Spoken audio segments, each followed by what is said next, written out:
Biology class 12 chapter 11 मानव स्वास्थ्य एवं रोग के अंतर्गत पार्ट 4 लेकर के आए हैं। अगर इसके पहले के पार्ट नहीं देखे हैं तो हमारे चैनल की प्लेलिस्ट से जाकर के देख सकते हैं। अगर इसके पहले के सभी चैप्टर्स देखना चाहते हैं फ्री में तो हमारे चैनल में जाइए और चैनल की प्लेलिस्ट में जाकर के बायोलॉजी क्लास 12 वाला फोल्डर देखिए। उसमें टोटल चैप्टर्स क्रम बाय क्रम पड़े हुए हैं। आप जाकर के बहुत ही अच्छी तरीके से समझ सकते हैं। तो आज के पार्ट में प्रोटोजोआ द्वारा उत्पन्न होने वाले रोगों को बताएंगे। देखिए कक्षा 12 में जो क्लास 12 है, कक्षा 12 में प्रोटोजोआ द्वारा उत्पन्न होने वाले दो प्रमुख रोग इंपॉर्टेंट हैं। एक तो पेचिस वाला इंपॉर्टेंट है। इस पेचिस को अमीबिएसिस भी कहा जाता है, अमीबिएसिस रोग भी कहते हैं। तो ये अमीबिएसिस नाम से बहुत अधिक पूछा जाता है कक्षा 12 में, अमीबिएसिस नाम से। या फिर पेचिस को ही अमीबता रोग भी कहा जाता है, अमीबता। तो चाहे पेचिस का हो, चाहे अमीबिएसिस का हो, चाहे अमीबता का हो। देखिए जो पेचिस है अंग्रेजी में इसे डिसेंट्री कहा जाता है, डिसेंट्री, ये एस है, डिसेंट्री रोग भी कहा जाता है। तो ये प्रोटोजोआ के द्वारा उत्पन्न होने वाला रोग एक हो जाएगा जो कक्षा 12 में इंपॉर्टेंट है। और दूसरा रोग मलेरिया होता है, दूसरा मलेरिया है, ये भी कक्षा 12 के लिए मोस्ट इंपॉर्टेंट है। तो अमीबिएसिस और मलेरिया ये दोनों इंपॉर्टेंट हैं। इसके अलावा भी प्रोटोजोआ के द्वारा उत्पन्न होने वाले कई सारे रोग हमारे चैनल में अपलोडेड हैं। आप लोग जाइए देखिए, बहुत ही अच्छी तरीके से चित्र सही समझाया है। चाहे वो निद्रा रोग हो यानी स्लीपिंग सिकनेस हो, चाहे वो जो रोग हो, सब कुछ प्रोटोजोआ द्वारा उत्पन्न होने वाले रोगों में समझाया है, सभी रोगों को। तो वहां से जाकर के आप अच्छी तरीके से समझ सकते हैं। तो इन दो रोगों को आज के वीडियो में पहले समझाएंगे अच्छी तरीके से, और इसके बाद परीक्षा में कैसे लिखेंगे तो नोट्स के साथ में आपको दिखाएंगे और समझाएंगे कि किसको कैसे लिखेंगे तो अच्छे नंबर प्राप्त हों। तो चलिए सबसे पहले पेचिस को देखते हैं। देखिए जो पेचिस है, ये प्रोटोजोआ जो संघ होता है, जो प्रोटोजोआ होता है, इस प्रोटोजोआ का एक जंतु है। एक जंतु कौन सा है? देखिए इस तरीके का होता है, हम आपको बनाकर दिखाएं। ये इसका शरीर कुछ इस तरीके का होता है और एक यहाँ पर इस तरीके से कूटपाद निकला रहता है। ये क्या है? कूटपाद निकला रहता है। कूटपाद को स्यूडोपोड कहा जाता है या स्यूडोपोडिया कहा जाता है। ये देखिए हम अंग्रेजी भी इसकी लिख देते हैं स्यूडोपोड। और इसके बाद में यहाँ पर एक केंद्रक होता है, इस तरह से बना देंगे। ये हम आपको चित्र दिखा रहे हैं, आइडिया लगाइए कौन सा जंतु होगा ये। तो ये क्या हो जाएगा? केंद्रक हो जाएगा। केंद्रक बोले तो न्यूक्लियस हो जाएगा। और इसके बाद में यहाँ पर और भी जो छोटे छोटे फूड वैक्यूल होते हैं, कह लीजिए खाद्य धानियां होती हैं, ये बना देंगे। और ऐसे ही यहाँ पर ये जो भरा होगा ये क्या हो जाएगा? कोशिका द्रव्य हो जाएगा या साइटोप्लाज्म हो जाएगा। तो ये एक एंट अमीबा हिस्टोलिटिका का चित्र है। एंट अमीबा हिस्टोलिटिका,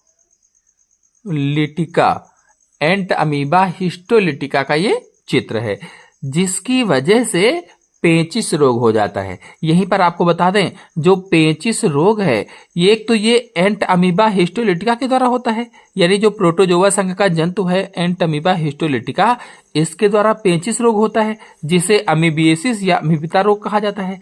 और दूसरा और भी एक पेचिस होती है, वो दूसरी वाली जो पेचिस होती है, तो दूसरी प्रकार की पेचिस बैसिलरी जो जीवाणु होते हैं, जो बैसिलरी जीवाणु होते हैं, जो बैसिलरी बैक्टीरिया होते हैं, उनके द्वारा दूसरी वाली पेचिस हो जाती है। ये और भी घातक होती है जो बैसिलरी जीवाणु के द्वारा होती है।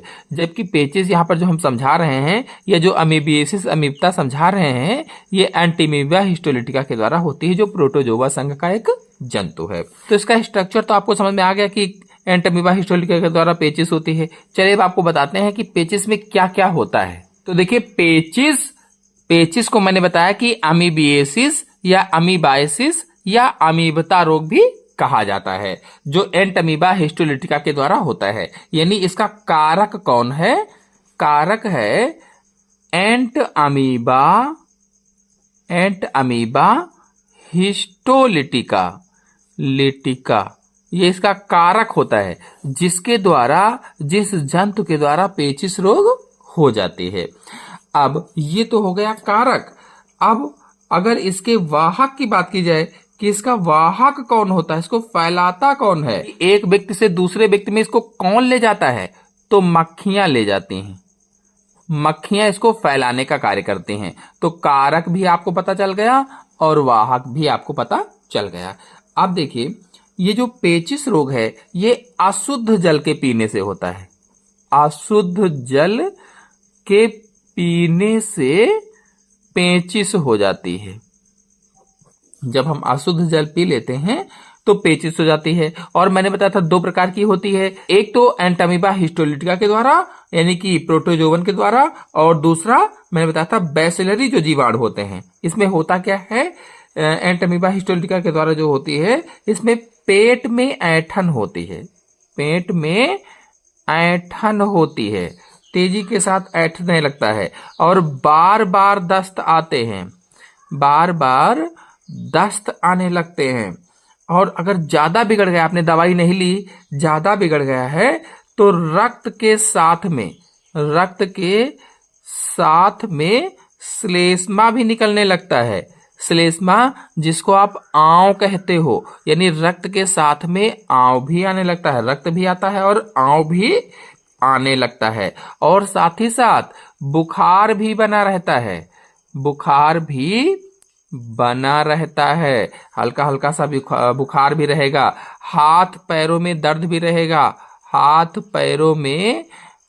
भी रहेगा।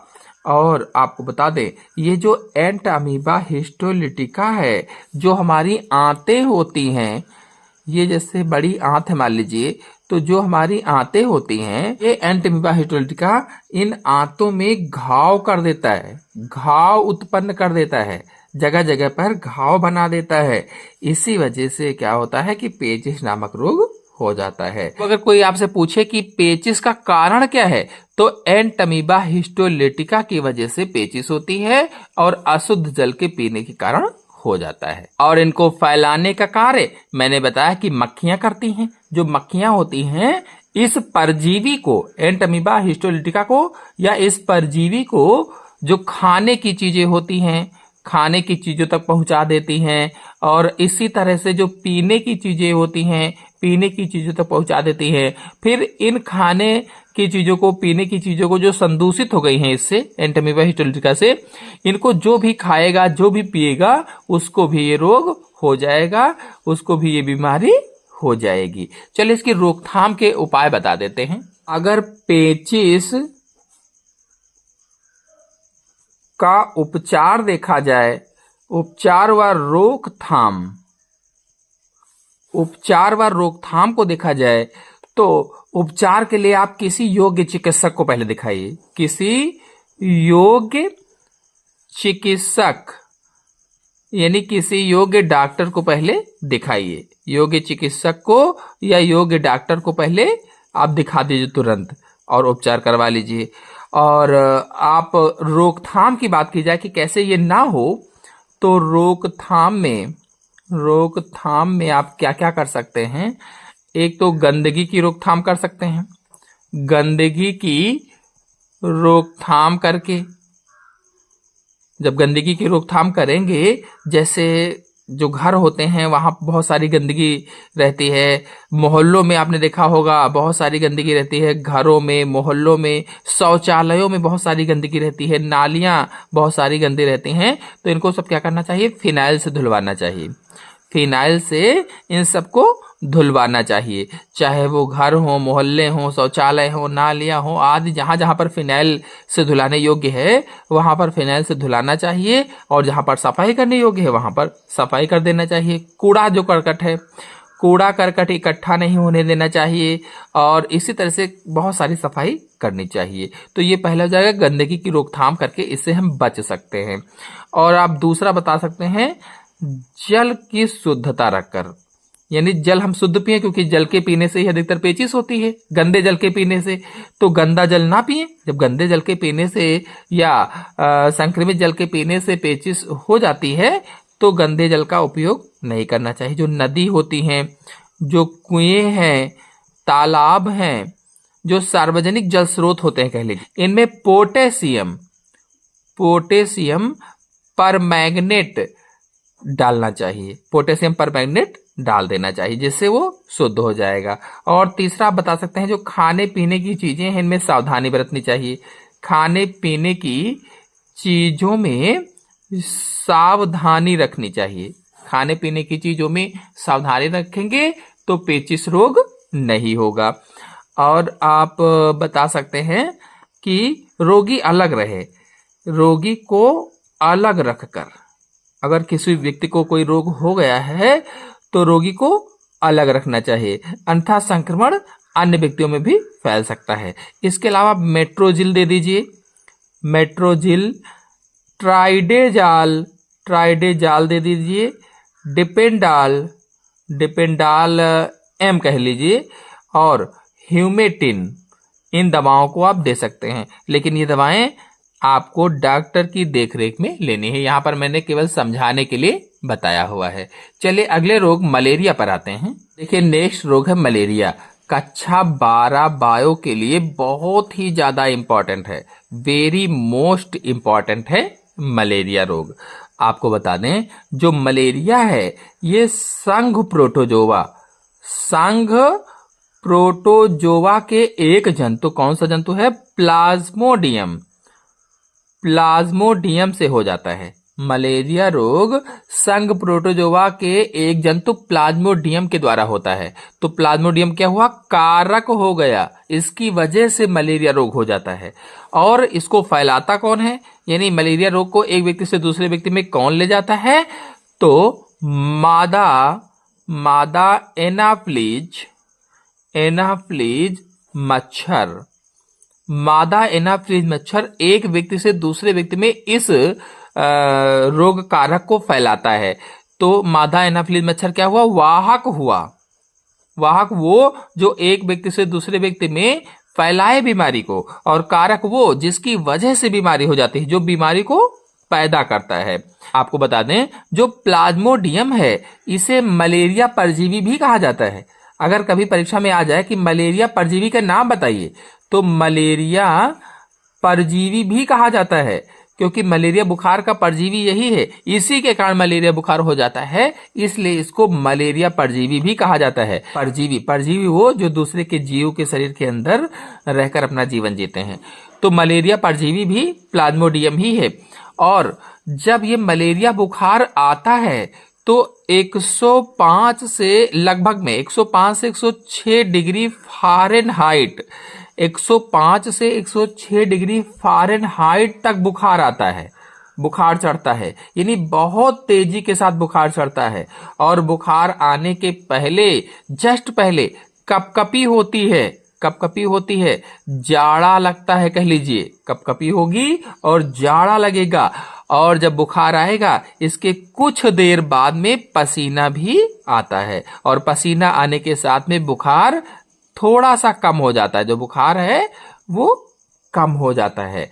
और सिर में तीव्र दर्द होता है, सिर में दर्द भी तेजी के साथ होता है, और ये बुखार लगभग में 2 से 3 दिनों तक बना रहता है। आपको बता दें कि प्लाज्मोडियम जो है, जो मलेरिया बुखार उत्पन्न करता है, इसकी 4 जातियां अलग अलग प्रकार के बुखार उत्पन्न करती हैं। तो देखिए कौन कौन सी 4 जातियां हैं। एक तो है प्लाज्मोडियम वाइवैक्स, इसका उष्मायन काल 10 दिन तक होता है, और लगभग 48 घंटे बाद बुखार की अवधि आती है, 48 घंटे के बाद। और इसी तरह से दूसरा है प्लाज्मोडियम फैल्सीपेरम।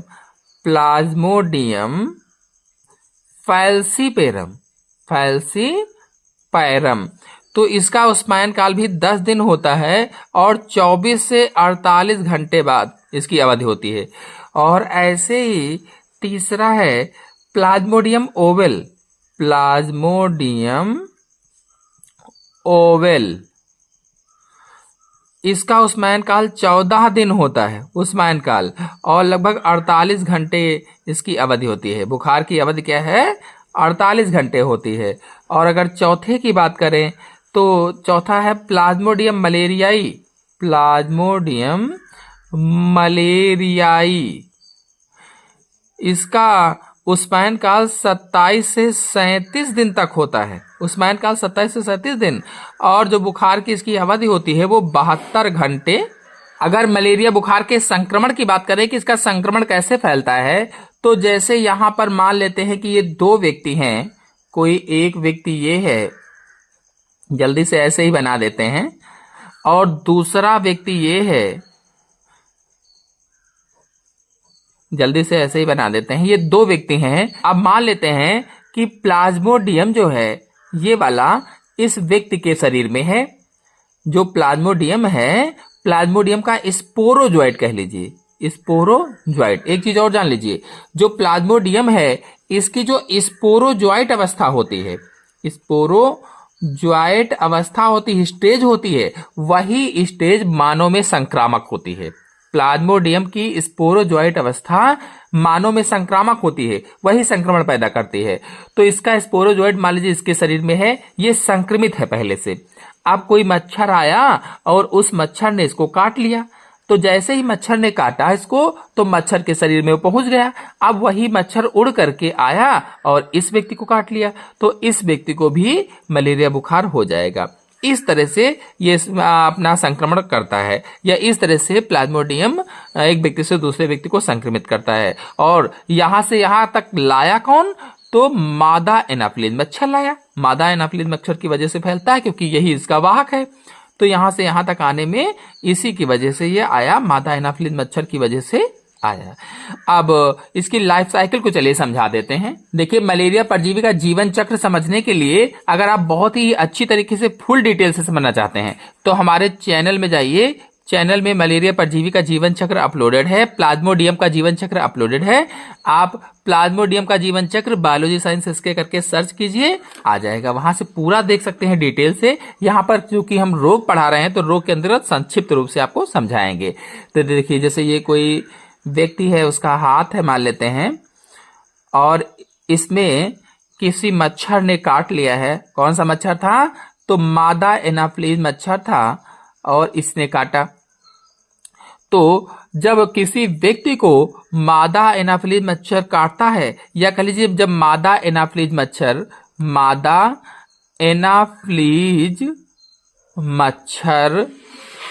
मनुष्य का रुधिर चूसता है, तो जो प्लाज्मोडियम है उस मनुष्य के शरीर में पहुंच जाता है। जैसे ही मनुष्य का रुधिर चूसा तो जो प्लाज्मोडियम था, प्लाज्मोडियम उस मनुष्य के रुधिर में पहुंच गया। अब उसके मनुष्य के रुधिर में पहुंच जाता है तो सीधे ही कहाँ जाता है? ब्लड से होता हुआ उसके यकृत में जाता है। यकृत कहें या फिर लीवर कहें, उसके यकृत या फिर लीवर में पहुंच जाता है, और लीवर में पहुंच करके गुणन करता है, वृद्धि करता है। और कैसा गुणन होगा? तो अलैंगिक। वहां पर कैसा जनन करेगा? तो अलैंगिक जनन करता है, एसेक्सुअल रिप्रोडक्शन करता है, और एसेक्सुअल रिप्रोडक्शन करके अपनी संख्या बढ़ाता है, और अपनी संख्या बढ़ा करके अब क्या करता है कि बड़ी संख्या में आरबीसी नष्ट कर देता है, आरबीसी को हैक कर लेता है कह लीजिए। और आरबीसी नष्ट होने से क्या होता है कि जो हीमोजोइन होता है, हीमोजोइन नामक विषैला पदार्थ स्रावित होने लगता है। जब आरबीसी बड़ी संख्या में नष्ट हो जाती हैं शरीर में तो हीमोजोइन नामक विषैला पदार्थ स्रावित होता है, जिसके कारण कपकपी होती है और तेज बुखार चढ़ता है। कपकपी के साथ तेज बुखार चढ़ता है और रोगी अत्यधिक दुर्बल हो जाता है। अगर इस रोग की पहचान की बात की जाए तो सर रोनाल्ड रॉस ने सबसे पहले इसका पता लगाया था। ये भारतीय सेना के एक डॉक्टर थे, सर रोनाल्ड राश ने इस रोग का पता सबसे पहले लगाया था कि मलेरिया रोग मच्छर के काटने से फैलता है, जिसके लिए इन्हें नोबेल पुरस्कार से भी सम्मानित किया गया था। चल इसके रोग के उपचार और रोकथाम भी बता देते हैं। तो देखिए, मलेरिया की रोकथाम एवं उपचार के लिए क्या करेंगे कि पहला नंबर डीडीटी का छिड़काव कर सकते हैं मच्छरों को मारने के लिए, यानी मच्छरों को नष्ट करना चाहिए। मेन उद्देश्य क्या है, मच्छरों को नष्ट करना चाहिए। और ऐसे ही जहां पर घरों में जल भर जाता है, जो गड्ढे होते हैं, वहां पर मिट्टी का तेल छिड़क दें। मिट्टी का तेल छिड़कने से मच्छर मर जाते हैं। और इसी तरह से आप जो गड्ढे हैं, गड्ढों को भर सकते हैं, मिट्टी से भर दीजिए। इसके अलावा उपचार में पेलुड्रिन है, प्राइमोक्विन है और क्लोरोक्विन है। इन दवाओं का सेवन कर सकते हैं, लेकिन इन दवाओं का सेवन डॉक्टर की देखरेख में ही आपको करना होगा। तो इन दवाओं का भी सेवन आप कर सकते हैं। चलिए बताते हैं इसको परीक्षा में कैसे लिखें कि अच्छे नंबर प्राप्त हों। पहला है पेचिस या अमीबिएसिस या अमीबता। इसे अमीबिएसिस या अमीबता रोग भी कहा जाता है। यह रोग प्रोटोजोआ जंतु द्वारा होता है। अशुद्ध जल से होने वाले रोगों में यह एक प्रमुख रोग है। पेचिस दो प्रकार की होती है। एंटमीबा हिस्टोलिटिका नामक सूक्ष्म जीव के द्वारा होने वाले जो पेचिस है उसे अमीबता या अमीबिएसिस कहा जाता है, और दूसरी वैसिलरी जीवाणु के द्वारा होती है। इसके लक्षण की बात करें तो पेचिस में पेट में ऐंठन होती है और बार बार दस्त लगते हैं। अधिक बिगड़ जाने पर रक्त के साथ श्लेष्मा भी आने लगता है, यानी आव भी आने लगता है। इसमें हल्का ज्वर बना रहता है, यानी हल्का बुखार रहता है। यह रोग शीघ्र दूर नहीं होता, कभी कभी 2 वर्षों तक बना रहता है। इसका रोगजनक एंटमीबा हिस्टोलिटिका आंतों में घाव उत्पन्न कर देता है, आंतों में घाव पैदा कर देता है, और कभी कभी यह जिगर और तिल्ली तक पहुंच जाता है। तिल्ली यानी प्लीहा तक पहुंच जाता है और उनमें फोड़े व अल्सर उत्पन्न कर देता है। यह मक्खियों द्वारा फैलता है। तो इसके उपचार और रोकथाम में पेचिस हो जाने पर किसी योग्य चिकित्सक से तुरंत उपचार कराना चाहिए। इस रोग से बचने के लिए कुछ उपाय निम्नलिखित हैं। पहला है, पेचिस गंदगी से फैलती है, अतः गंदगी की रोकथाम करना चाहिए। नदी, कुआं, तालाब आदि जल स्रोतों में पोटेशियम परमैंगनेट उचित मात्रा में डालना चाहिए। खाने पीने की सावधानी रखना चाहिए। रोगी को स्वस्थ व्यक्तियों से अलग रखना चाहिए। रोग हो जाने पर मेट्रोजिल, ट्राइडेजाल, डिपेंडाल एम, ह्यूमेटिन आदि औषधियों का प्रयोग करना चाहिए। इन दवाओं का प्रयोग करना चाहिए। फिर अगला रोग है मलेरिया। यह रोग मानव जाति के लिए एक समस्या बना हुआ है। प्रत्येक वर्ष विश्व में लाखों व्यक्ति इस रोग से पीड़ित होते हैं और कितने ही लोग मर जाते हैं। रोगजनक तो मलेरिया बुखार एक कोशिकीय प्रोटोजोवन परजीवी प्लाज्मोडियम के द्वारा होता है। अगर इसके लक्षण की बात करें तो इसमें कपकपी और ठंड लगने के साथ तेज बुखार 105 से 106 डिग्री फ़ारेनहाइट तक चढ़ता है, जो कुछ समय बाद पसीना आने के साथ कम हो जाता है। इस रोग से सिर में तीव्र दर्द होता है और मिचली आती है। बुखार के समय रोगी के रुधिर की जांच करके इसका पता लगाया जा सकता है। संक्रमण में मादा एनाफिलीज मच्छर के काटने से यह रोग एक व्यक्ति से दूसरे व्यक्ति में फैलता है। यह रोग उष्णकटिबंधीय प्रदेशों तथा दलदली इलाकों में बहुत अधिक फैलता है। मलेरिया परजीवी की संक्रामक अवस्था स्पोरोजोइट होती है। इसकी वाहक मादा एनाफिलीज मच्छर द्वारा मनुष्य का रुधिर चूसते समय यह परजीवी मनुष्य के रुधिर में पहुंच जाता है। शरीर में प्रविष्ट होने के बाद यह यकृत में पहुंच जाता है, यानी लीवर में पहुंच जाता है और आरबीसी को नष्ट करने लगता है। बड़ी संख्या में आरबीसी नष्ट होने पर कपकपी होती है, तेज बुखार होता है। सन 1984 ईस्वी में भारतीय सेना के एक डॉक्टर सर रोनाल्ड राश ने इसका पता लगाया था। फिर अंतिम में रोकथाम और उपचार, तो डीडीटी के छिड़काव से मच्छरों को नष्ट कर देना चाहिए। मच्छर के लार्वा पानी पर तैरते रहते हैं, अतः उसमें मिट्टी का तेल छिड़क कर उन्हें नष्ट कर देना चाहिए। गड्ढों आदि को मिट्टी से भर देना चाहिए। मलेरिया के उपचार के लिए पेलुड्रिन, प्राइमोकेविन, क्लोरोक्विन नामक औषधियों का सेवन करना चाहिए। ये मलेरिया परजीवी का जीवन चक्र अगर कहता है तो इस तरह से जीवन चक्र आपको बना देना होगा। तो आशा है आपको पूरा वीडियो अच्छी तरह से समझ में आ गया होगा। समझ में आ गया हो तो वीडियो को लाइक कीजिए, अपने सभी दोस्तों में शेयर कीजिए और चैनल पर पहली बार आए हैं तो चैनल को सब्सक्राइब भी कर लीजिए। धन्यवाद।